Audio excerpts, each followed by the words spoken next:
ಶ್ರೀ ಚಕ್ರವಾಸಿನಿ ಮಹಾದೇವಿ ಅಮ್ಮ ಶ್ರೀ ಸಿಂಹವಾಹಿನಿ. ಆ ವಿಗ್ರಹ ಎಲ್ಲಿದೆ ಅಂತ ಹೇಳ್ತಿರೋ ಇಲ್ವೋ? ನಾನು ಹೇಳ್ತೀನಿ ಸಾಹೇಬ್ರೆ, ನಾನು ಹೇಳ್ತೀನಿ, ನನ್ನ ಬಿಟ್ಬಿಡಿ.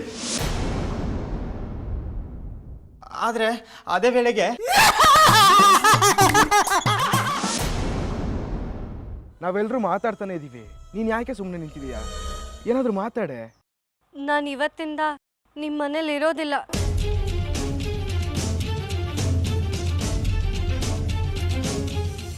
ನೀವು ಮೊದಲು ಒಳಗೆ ಬನ್ನಿ, ಆಮೇಲೆ ಮಾತಾಡೋಣ. ಬೇಡ ತಾಯಿ, ನಾನು ಒಳಗೆ ಬಂದರೂ ಅದೇ ಮಾತು, ಹೊರಗಿದ್ರು ಅದೇ ಮಾತು. ನಿಮ್ಮ ಜಾಜಿ ಮೋಹ ಬಿಡಿ. ಅವಳು ಬಂದಿರೋದು ನಿಮ್ಮ ಬಾಂಧವ್ಯಗಳನ್ನು ತಣಿಸೋದಕ್ಕಲ್ಲ, ದೇವರ ಕಾರ್ಯಕ್ಕೆ. ನೀವು ಇವಳನ್ನು ಮಾತಾಡೋದು ತಪ್ಪು ಮಾಡಿಬಿಟ್ರಿ. ಇವಳನ್ನು ನೀವು ಸ್ವತಂತ್ರವಾಗಿಬಿಟ್ರೆ ಲೋಕ ಕಲ್ಯಾಣಕ್ಕೆ ನೀವು ಸೇವೆ ಮಾಡಿದ ಹಾಗಾಗುತ್ತೆ. ನಿಮ್ಮ ಮಗಳ ಮೇಲಿನ ಈ ಮೋಹ ಲೋಕ ಕಲ್ಯಾಣ ಕಾರ್ಯಕ್ಕೆ ಹೊರಟಿರೋ ಜಾಜಿ ಕೆಲಸಕ್ಕೆ ತೊಡಕಾಗಬಾರ್ದು. ಅವಳ ಅಸಲಿಗೆ ನಿಮ್ಮ ಮಗಳೇ ಅಲ್ಲವಲ್ಲ, ಅವಳು ಹಿರಿಯನ ಮಗಳು. ತಪ್ಪು ಮಾಡ್ತಾ ಇದ್ದೀರಾ ನೀವು. ಇವಳನ್ನ ನಮ್ಮ ಮಗಳು ಅಂತ ನಾವು ಒಪ್ಕೊಂಡಿರುವಾಗ ಸ್ವಂತದವಳು ಬೇರೆಯವಳು ಅನ್ನೋ ಭೇದ ನಮಗಿಲ್ಲ. ಅವಳ ತಂದೆನೇ ಅವಳನ್ನ ನಮ್ಗೆ ಒಪ್ಸಿದ್ದಾರೆ. ಹೀಗಿರುವಾಗ ಅವಳು ನಮ್ಮ ಮಗಳೇ ಆಗಲಿಲ್ವಾ? ಅದೆಲ್ಲ ಗೊತ್ತಿದೆ ತಾಯಿ. ಎಷ್ಟು ಒಳ್ಳೆ ಮನೆ ಸಿಕ್ಕಿದೆ ಈ ಜಾತಿ. ಇಷ್ಟು ದಿನ ಈ ಈರಯ್ಯನ ಮಗಳನ್ನ ನಿಮ್ಮ ಮಗಳ ಹಾಗೆ ಮಲ್ಲಿಗೆ ಹೂವಿನ ಥರ ಸಾಕಿದೆ. ಮತ್ತೆ ಮತ್ತೆ ಅದನ್ನೇ ಹೇಳ್ತಾ ಇದ್ದೀನಿ ನಾನು. ಜಾಜಿ ಈ ಮನೆ ಸುಖ ಅನುಭವಿಸೋದಕ್ಕೆ ಬಂದಿರೋದಲ್ಲ, ಆ ದೇವರ ಸ್ವರೂಪ ಶಂಕರಜ್ಜ ಉಳಿಸಿರೋ ಜೀವ ಇದು. ಆ ಶಂಕರ ಶಾಸ್ತ್ರಿಗಳು ಕೊಟ್ಟ ಭಿಕ್ಷೆ ಈ ನಿಮ್ಮ ಮಗಳು. ಇವಳಾಗಲೇ ಒಂದು ಸಲ ಸತ್ತು ಮತ್ತೆ ಇವಳ ಜೀವ ಉಳ್ಕೊಂಡಿದೆ. ಇವಳು ಕೇಳಬೇಕಾಗಿರೋದು ನಿಮ್ಮ ಮಾತನ್ನಲ್ಲ, ಆ ಶಂಕರ ಶಾಸ್ತ್ರಿಗಳ ಮಾತನ್ನ ಅಲ್ವಾ?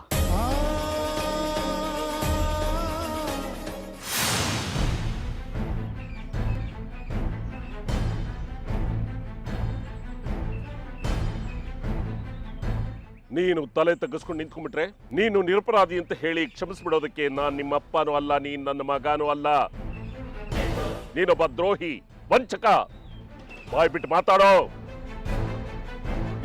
ಇಲ್ಲ ವಿರೂಪಾಕ್ಷ, ವಿಗ್ರಹ ಇನ್ನೂ ಪತ್ತೆ ಆಗಿಲ್ಲ, ಪತ್ತೆ ಆಗೋ ಲಕ್ಷಣವೂ ಕಾಣ್ತಾ ಇಲ್ಲ. ನಾವು ನಿನಗೆ ಕಾಲಾವಕಾಶ ಕೊಟ್ಟಿರೋದು 1 ದಿವಸ. ಅದರಲ್ಲಿ ಅರ್ಧ ದಿವಸ ಕಳೆದು ಹೋಗಿದೆ. ಇನ್ನು ಅರ್ಧ ದಿವಸ ಕಳೆದ್ರೆ ನಿನ್ನ ಈ ದೇಹ ಪಂಚಭೂತಗಳಲ್ಲಿ ಲೀನವಾಗಿ ಹೋಗ್ಬಿಡುತ್ತೆ. ವಿಗ್ರಹ ಪತ್ತೆ ಆಗ್ಲಿಲ್ಲ ಅಂತ ಮತ್ತೆ ನಾಟಕ ಆಡ್ಬೇಡ. ಮಗಳೋ ವಿಗ್ರಹ ಎಲ್ಲಿದೆ ಅಂತ ಬಾಯ್ಬಿಡು. ಹೇಳ್ತಿದ್ದೀನಲ್ಲ, ನನ್ನ ಹತ್ರ ಇಲ್ಲ, ನನಗೆ ಗೊತ್ತಿಲ್ಲ ಅಂತ. ಯಾಕೆ ನನ್ನ ಅನುಮಾನ ಪಡ್ತಾ ಇದ್ದೀರಾ? ಯಾಕೆ ನನ್ನ ನಂಬ್ತಾ ಇಲ್ಲ? ಮಾಡಿರೋದೇ ಮಣ್ಮುಕ್ಕೋ ಕೆಲಸ. ಮೋಸ, ದ್ರೋಹ, ವಂಚನೆ. ಈಗ ವಿರೂಪಾಕ್ಷನ ಪ್ರಶ್ನೆಗಳಿಗೆ ಉತ್ತರ ಕೊಡು. ಕೆಕ್ಕರ್ಸಿ ನೋಡಬೇಡ.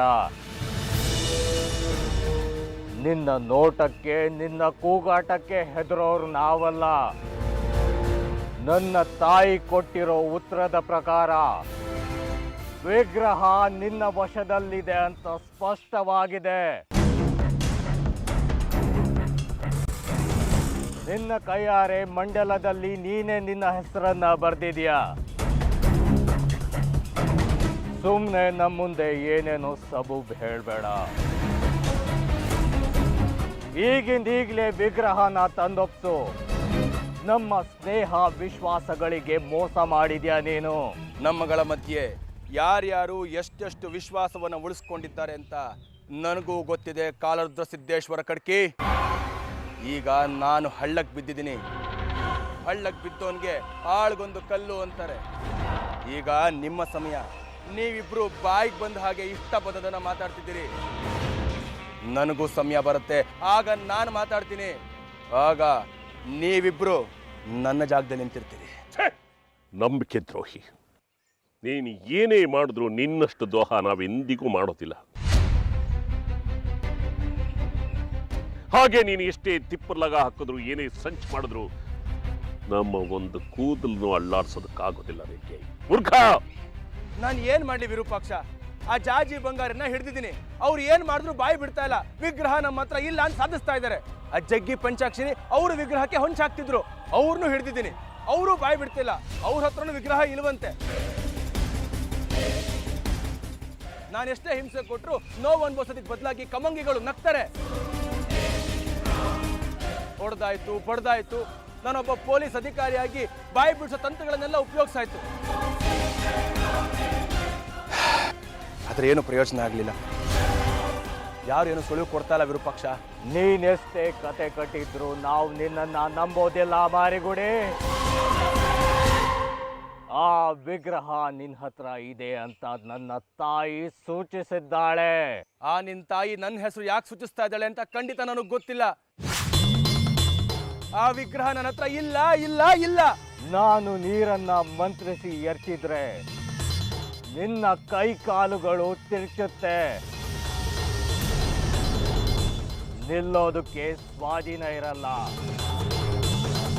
ಕೂರೋಕ್ಕಾಗಲ್ಲ, ನಿಂತ್ಕೊಳ್ಳೋದಕ್ಕಾಗಲ್ಲ, ಕೈ ಎತ್ತೋಕ್ಕಾಗಲ್ಲ. ಬದುಕಿದ್ರು ಸತ್ತವ್ರ ಥರ ಇರ್ತೀಯ. ಇಲ್ಲೇ ನಿಂತ್ಕೊಂಡು ಕತೆ ಹೊಡಿಬೇಡ. ನಿನ್ಗಿನ್ ಉಳ್ದಿರೋದು ಅರ್ಧ ದಿನ ಮಾತ್ರ. ಹೋಗಿ ವಿಗ್ರಹನ ತಗೊಂಡ್ ಬಾ. ಅದು ನಮ್ಮ ಕೈಗೆ ಸಿಕ್ಕರು ಇನ್ನು ತುಂಬಾ ಕೆಲಸಗಳಿದೆ. ಶ್ರೀಚಕ್ರನ ಕಂಡು ಹಿಡಿಯೋದಕ್ಕೆ ಅದರ ಮೂಲ ಹುಡುಕ್ಬೇಕು. ಹೊರಡು ಈಗ್ಲೇ.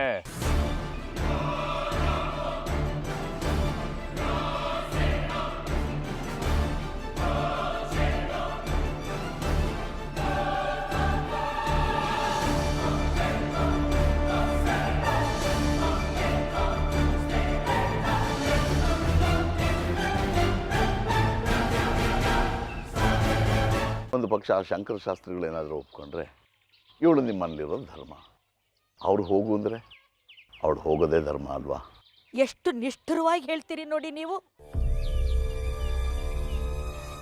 ನಮ್ಮ ಸಂಟ ನಿಮ್ಗೆ ಅರ್ಥವಾಗ್ತಿಲ್ಲ. ನಿಮಗೇನು ಯಾವ ಸಂಸಾರ ಬಂಧನೂ ಇಲ್ಲ. ನೀವು ಸಂಸಾರಸ್ಥರಾಗಿದ್ದಿದ್ರೆ ಪ್ರೀತಿ ಪ್ರೇಮ ಸಂಟ ಏನು ಅಂತ ಗೊತ್ತಾಗ್ತಿತ್ತು. ಅಯ್ಯೋ ತಾಯಿ, ಕಷ್ಟ ಸುಖ ದುಃಖ ದುಮ್ಮಾನಗಳನ್ನೆಲ್ಲ ತಿಳ್ಕೊಳ್ಳೋದಕ್ಕೆ ನಾನು ಸಂಸಾರನೇ ಕಟ್ಕೋಬೇಕಾ? ನಿಮ್ಗಳನ್ನೆಲ್ಲ ನೋಡಿದರೆ ಸಾಲ್ದ? 4 ದಿನ ಇವಳು ನಿಮ್ಮ ಮನೇಲಿ ಇಟ್ಕೊಂಡು ಸಂಕಟ ಅಂತ ಹೇಳ್ತಿದ್ದೀರಲ್ಲ, ಇನ್ನು ಇವಳಿಗೆ ಜನ್ಮ ಕೊಟ್ಟ ಹಿರಯ್ಯ ನಿಮ್ಮನ್ನು ಇವಳಿಗೆ ಬಿಟ್ಕೊಡ್ಬೇಕಾದ್ರೆ ಎಷ್ಟು ಸಂಕಟ ಅನುಭವಿಸಿರ್ಬೇಕು ಯೋಚನೆ ಮಾಡಿ. ಇವಳು ಹುಟ್ಟಿದಾಗಲಿಂದ ಅವನೇ ಅಮ್ಮನಾಗಿ ಅಪ್ಪನಾಗಿ ಸಾಕಿ ಅಮ್ಮನವರ ಕಾರ್ಯಕ್ಕೆ ಅಂತ ಅವನು ಬಿಟ್ಟು ಕೊಟ್ಟಿದ್ದಾನೆ. ನೀವುಗಳು ಸ್ವಲ್ಪ ದೊಡ್ಡ ಮನಸ್ಸು ಮಾಡಬೇಕು. ಸರಿ, ಹಾಗಿದ್ರೆ ಮಾವನವ್ರನ್ನ ನಾನು ಒಪ್ಪಿಸ್ತೀನಿ. ಆಗ ಜಾಜಿ ಇಲ್ಲೇ ಇರೋದಕ್ಕೆ ನಿಮ್ದೇನು ಅಭ್ಯಂತರ ಇರೋದಿಲ್ಲ ಅಲ್ವಾ? ಶಂಕರಶಾಸ್ತ್ರಿಗಳು ಒಪ್ಪೋದಾದರೆ ಜಾಜಿ ಈ ಮನೇಲಿ ರಾಣಿ ಹಾಗೆ ಇರಲಿ, ನಂದೇನು ಅಭ್ಯಂತರ ಇಲ್ಲಮ್ಮ.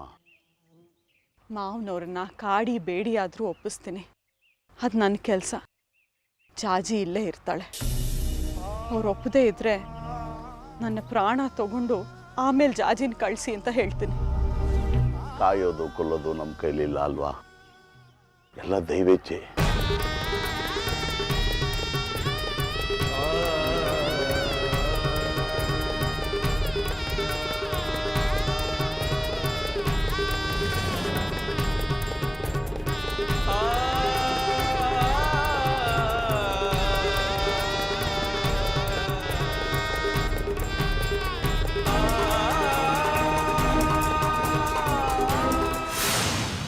ವಿರೂಪಾಕ್ಷ, ಮಾರಿಗುಡಿ ಹೇಳ್ತಿರೋದ್ರಲ್ಲಿ ಸತ್ಯ ಇದ್ರೂ ಇರ್ಬೋದು.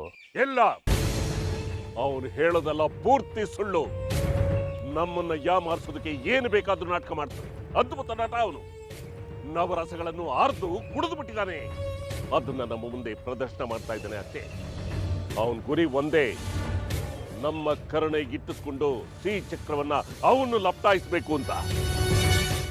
ಆದ್ರೆ ಅವನಿಗೆ ಶ್ರೀಚಕ್ರ ಸಿಕ್ಕಿ ಅದರ ಫಲ ದಕ್ಕಬೇಕಂದ್ರೆ ನಮ್ಮ ಸಹಾಯ ಬೇಕೇ ಬೇಕಲ್ವಾ? ಅದು ನನಗ್ ಗೊತ್ತು, ನಿನಗ್ ಗೊತ್ತು. ಆ ಮೂಡನಿಗೆ ಏನ್ ಗೊತ್ತು? ಶ್ರೀಚಕ್ರವನ್ನೇ ಪರಮವೀರ ಚಕ್ರ ಅನ್ಕೊಂಡು ತನ್ನ ಅಂಗಿಗೆ ತಗಲಾಕೊಂಡು ಕಂಡ ಹೆಣ್ಣು ಮಕ್ಕಳ ಮುಂದೆ ಪ್ರದರ್ಶಿಸಿ ಅವ್ರನ್ನ ಆಕರ್ಷಿಸಬಹುದು ಅನ್ಕೊಂಡಿದ್ದಾನೆ. ಅವನಿಂದ ಶ್ರೀಚಕ್ರನ ಪಡ್ಕೊಳ್ಳಿಲ್ಲ ಅಂದರೆ ಸುಮ್ಮನೆ ಸಮಯನ ವ್ಯರ್ಥ ಮಾಡ್ಕೊಂಡಾಗುತ್ತೆ. ಮತ್ತೆ ಮುಂದಿನ ದಾರಿ ಕಡಿಕೆ ಬಾರಿಗುಡಿ ನಂಬೋದೇ. ಹೇಗಿದ್ರು ಅವನು ಕಾಲಹರಣ ಮಾಡ್ತಾ ಇದ್ದ. ನಮಗೆ ಚೆನ್ನಾಗಿ ಗೊತ್ತಿದೆ ಶ್ರೀಚಕ್ರ ಅವನ ವಶದಲ್ಲಿದೆ ಅಂತ. ನೀನು ಪ್ರಶ್ನೆ ಹಾಕಿದಾಗ ನಿನ್ನ ತಾಯಿ ಹೇಳ್ತು ಮಾರಿಗುಡಿ ವಶದಲ್ಲಿದೆ ಅಂತ. ಈಗ ಪ್ರಶ್ನೆನ ಬದಲಾಯಿಸಿ ಕೇಳು, ಯಾವ ಸ್ಥಳದಲ್ಲಿದೆ ಅಂತ. ಅದು ಗೊತ್ತಾದ್ರೆ ಅದೇ ಸ್ಥಳಕ್ಕೆ ಹೋಗಿ ನಾವು ನಮ್ಮ ಶ್ರೀಚಕ್ರವನ್ನ ವಶಪಡಿಸ್ಕೊಳ್ಬಹುದು, ಅವ್ರಿಗೆ ಗೊತ್ತಿಲ್ಲದೆ ಇರೋ ಹಾಗೆ.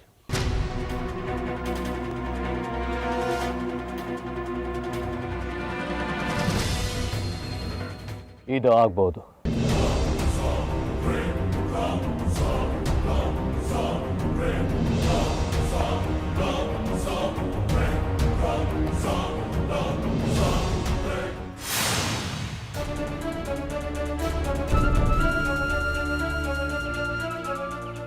ಜಾಜಿ ಹೋಗೋದು ಬೇಡ ಅಂತ ನೀವಾದ್ರೂ ಹೇಳಿ.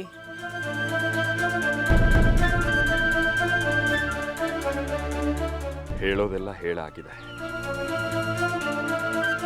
ವಿಷಯ ಅಪ್ಪನಿಗೆ ನಮಗಿಂತ ಚೆನ್ನಾಗಿ ಗೊತ್ತು. ಇನ್ನೇನು ಹೇಳೋದು? ಅಪ್ಪ ಏನೇ ನಿರ್ಧಾರ ತಗೊಂಡ್ರು ಅದಕ್ಕೆ ನನ್ನ ಒಪ್ಪಿಗೆ ಇದೆ. ಈಗ ನಾನು ಹೇಳೋದಕ್ಕೆ ಏನಿದೆ ಮಗಳೇ? ನಾನು ಯಾವುದನ್ನೂ ಒತ್ತಾಯ ಮಾಡಲ್ಲ. ಯಾರು ಒಪ್ಪಿದ್ರು ಒಪ್ಪದೇ ಇದ್ರೂ ಆ ಭಗವತಿ ಸಂಕಲ್ಪ ನಡೆದೇ ನಡೆಯುತ್ತೆ.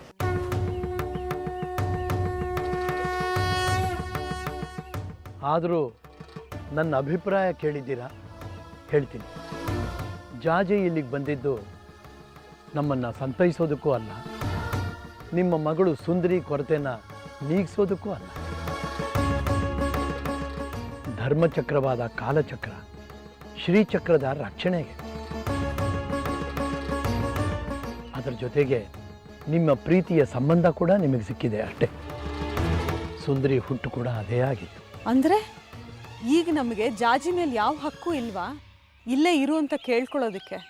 ದಾರಿಲಿ ನಾವು ಹೋಗೋವಾಗ ಒಂದು ಮರದ ನೆರಳಲ್ಲಿ ನಾವು ನಿಂತು ಮಾತ್ರಕ್ಕೆ ಆ ಮರ ಹುಟ್ಟಿ ಬೆಳೆದು ಹರಡಿ ನಿಂತಿರೋದೇ ನಮಗೆ ನೆರಳು ನೀಡೋದಕ್ಕೆ ಅಂತ ಅರ್ಥ ಅಲ್ಲ. ಮರ ಪ್ರಕೃತಿ ಸಂಕಲ್ಪ. ಅದರಡಿ ನಿಂತು ಅದರ ತಂಪನ್ನು ಅನುಭವಿಸೋದು ನಮ್ಮ ಅನುಕೂಲಕ್ಕೆ. ಅದು ನಮ್ಮ ಭಾಗ್ಯ ಅಷ್ಟೇ. ನನ್ನ ಪ್ರಕಾರ ಜಾಜಿ ಶ್ರೀಚಕ್ರ ರಕ್ಷಣೆಗೆ ಹೋಗೋದೇ ನ್ಯಾಯ. ನೀವು ಗಂಡಸರು, ಮನೆ ಮನಸ್ಸು ಸಂಬಂಧಗಳು ಹೊರತಾಗಿಯೂ ಬದುಕಿರುತ್ತೆ. ಯಾರ ಹಂಗೂ ಆಸರೆನೂ ಇಲ್ಲದೆ ನೀವು ಬದುಕಬಲ್ರಿ.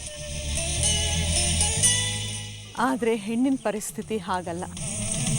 ನಮಗೆ ಸಂಬಂಧ ಭಾವನೆಗಳೇ ಹೆಚ್ಚು. ಅದಿಲ್ಲದೆ ನಾವು ಬದುಕೋದಕ್ಕಾಗೋದಿಲ್ಲ. ನನ್ನ ಪ್ರಕಾರ ಅವಳನ್ನ ನಮ್ಮಿಂದ ದೂರ ಕಳಿಸೋದು ನ್ಯಾಯವಲ್ಲ. ನನಗೆ ಅವಳನ್ನ ಬಿಟ್ಟಿರೋದಕ್ಕಾಗೋದಿಲ್ಲ. ಹಾಗನ್ನೋದು ನಮ್ಮ ಸ್ವಾರ್ಥವಾಗುತ್ತೆ ಕಣಮ್ಮ. ಎಲ್ಲರೂ ಅವರವರ ಹಠಕ್ಕೆ, ಅವರವರ ನೇರಕ್ಕೆ, ತರ್ಕದ ನ್ಯಾಯಕ್ಕೆ ನಿಂತರೆ ಕೊನೆ ಎಲ್ಲಿದೆ ಹೇಳು? ಜಾಜಿ ನನ್ನ ಮಗಳಲ್ವಾ? ಹಾಗಾದ್ರೆ ನನಗವಳನ್ನು ಉಳಿಸ್ಕೊಳ್ಳೋ ಯಾವ ಹಕ್ಕು ಇಲ್ವಾ? ಜಾಜಿ ಈರನ ಮಗಳಾಗಿರ್ಬೋದು, ಆದರೆ ಅವಳ ಒಳಗಡೆ ಇರೋದು ಸುಂದರಿ ಜೀವ. ಆ ಜೀವಕ್ಕೆ ಜನ್ಮ ಕೊಟ್ಟವಳು ನಾನು. ಈಗ ನಾನು ಅವಳ ತಾಯಿ ಅಲ್ವಾ? ಜನ್ಮ ಕೊಟ್ಟವಳು ನೀನು ನಿಜ, ಆದರೆ ಎಲ್ಲದಕ್ಕೂ ಜೀವ ತುಂಬೋಳು ಆ ಮಹಾತಾಯಿ ಅಮ್ಮನವರು. ಎಲ್ಲ ಜೀವಗಳ ಹಕ್ಕು ಆ ಮಹಾತಾಯಿಗೆ ಮಾತ್ರ. ಈಗ ಜಾಜಿ ಹೋಗಬೇಕಾಗಿರೋದು ಆ ಮಹಾತಾಯಿ ಅಮ್ಮನವರ ಸಂಕಲ್ಪ.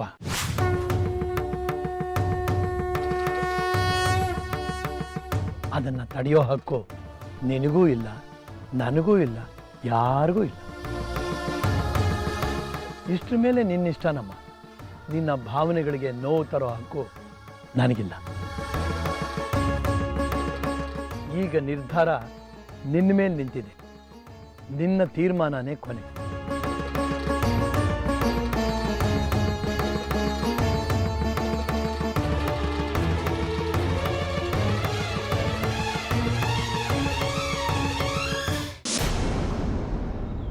ಇನ್ನು ಏನು ಯೋಚನೆ ಮಾಡ್ತಾ ಇದೆಯಾ ಕಾಲರುದ್ರ ಸಿದ್ದೇಶ್ವರ ಕಡ್ಕಿ?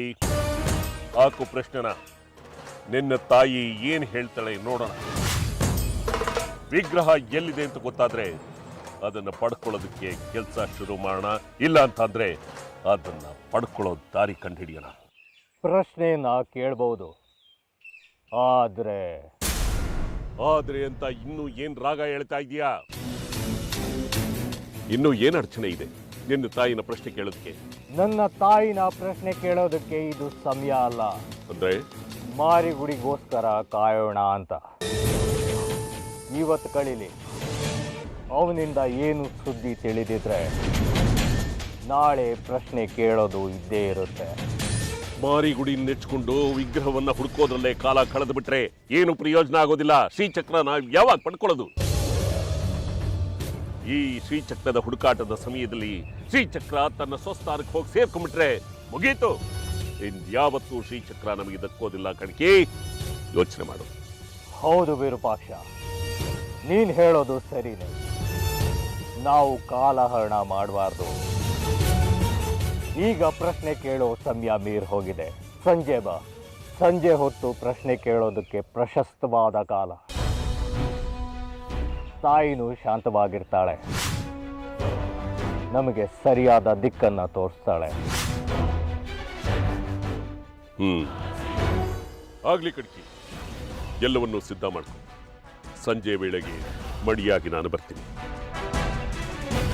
ಏನಾದರೂ ಆಗ್ಲಿ, ಇವತ್ತು ವಿಗ್ರಹದ ಜಾಡನ್ನು ನಾವು ಕಂಡು ಹಿಡಿಯಲೇಬೇಕು. ಇಲ್ಲದೆ ಇದ್ರೆ ನಮಗೆ ಉಳಿಗಾಲ ಇಲ್ಲ. ಈ ಜನ್ಮದಲ್ಲಿ ಶ್ರೀಚಕ್ರ ನಮಗೆ ದಕ್ಕೋದಿಲ್ಲ. ಚಿಂತೆ ಬೇಡ ವಿರೂಪಾಕ್ಷ, ಸಂಜೆ ಎಲ್ಲ ತೀರ್ಮಾನ ಮಾಡೋಣ. ಆಯ್ತು, ಸಂಜೆ ಬರ್ತೀನಿ.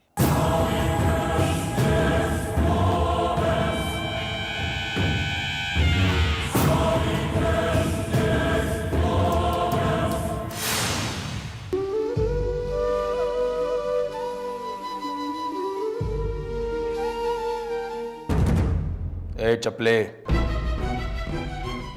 ವಿಗ್ರಹ ಎಲ್ಲಿದೆ ಅಂತ ನಿನಗೆ ಗೊತ್ತಿಲ್ವಾ?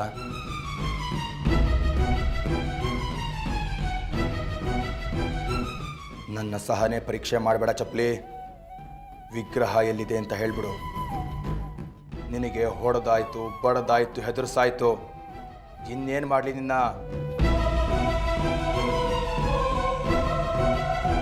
ಹೇಳೋದಿಲ್ವಾ? ನಿನಗೆ ಬೇರೆ ರೀತಿ ಚಿಕಿತ್ಸೆನೇ ಮಾಡಬೇಕು.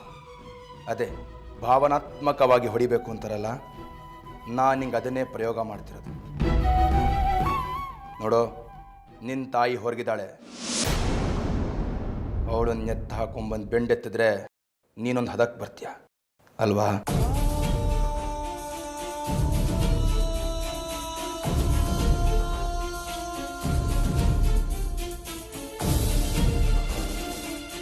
ಈಗ ನೋಡಿ ಹೆಂಗೆ ಬದಲಾಯ್ತು ನಿನ್ನ ಮುಖದಲ್ಲಿ ರಂಗು.